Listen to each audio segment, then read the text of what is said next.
fight to win it in 9 overtimes, 20-18. In case you're unfamiliar with the rules here, I'll just give you a quick refresher. Teams are required to go for 2 following a touchdown in the second overtime. Then in the third overtime and beyond, teams alternate 2-point conversion tries from the 3. And clearly, both teams struggling in this regard.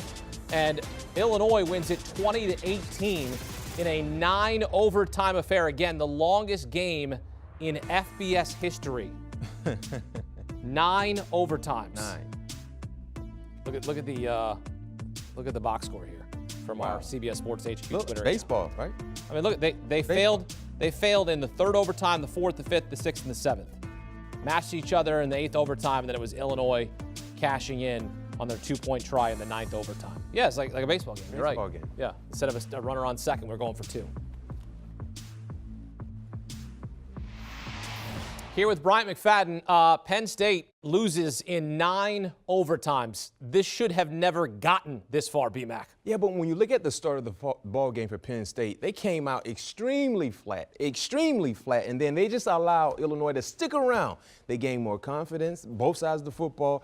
And one thing that I was so disappointed in seeing today, when you look at Penn State, their defense has always been the storyline for their team, right? Playing stout, sound defense. Today, they could not stop the rushing attack. They allowed, 357 yards to be exact on the ground from Illinois' offense today. And throwing the football, I mean, a measly 38 yards thrown.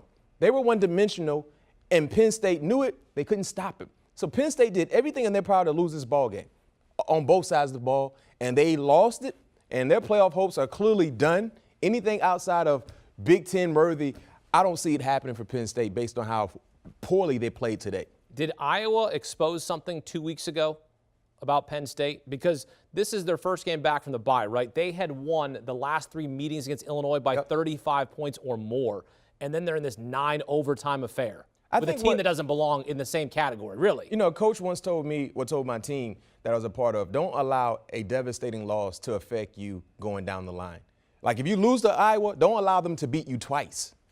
I think they lost to Iowa twice because of that heartbreak of a loss, knowing that everything they put on the line for them to go out and fight, did not fight. You lost, had a bye week, and you came out flat. So I don't think they gotten over that loss from the Hawkeyes, and because of that, this was a huge, huge upset. I mean, it was an upset in reality in the reality terms, but it was a huge upset in the gambling side as well. My good friend Hakeem, right before kickoff, came in and looked at the TV screen and said, B-Mac, what are you thinking? I like, what's the spread? You say, 24? Yeah, 24.5. Yeah.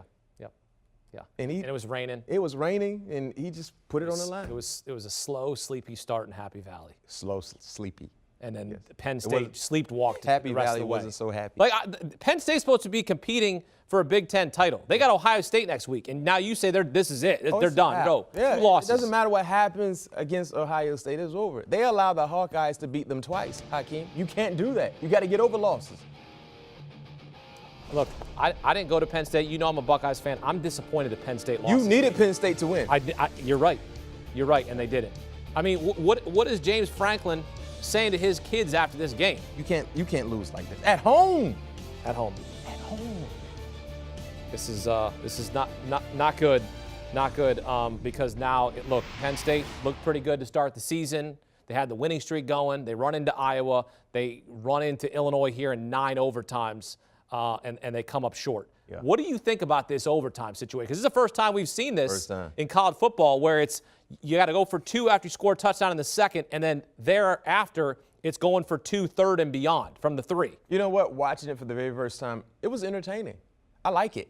You know what I mean? Instead of moving the football back to the 25-yard line, the 30-yard line, I like it. I mean, now coaching-wise, you really got to go into your bag.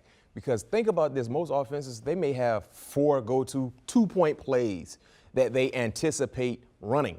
Only in that situation. But when you go into extra overtime periods, you really got to go into your bag and you really got to pull out some plays that we've yet to see, that opposing defense has yet to see. And that's what we saw, and we saw poorly executed plays on both sides. And Penn State just didn't want to win the ballgame. They had opportunities to win this ballgame. They didn't. And they found a way to lose, and they lost. Illinois outlast Penn State in 9 overtimes, 20-18, the longest game in FBS history. Hey, and for more awesome things with BMAC, check out All Things Covered, joined by Patrick Peterson, the former LSU star, Cardinals corner. They talk sports, they talk entertainment. It's entertaining, it's engaging. All Things Covered with BMAC and Patrick Peterson. Download and follow today. Do you want a sports network that delivers everything that matters about the game? The highlights, the picks, the instant analysis, no yelling, no fake debates, no politics. Hit the subscribe button and never miss a moment.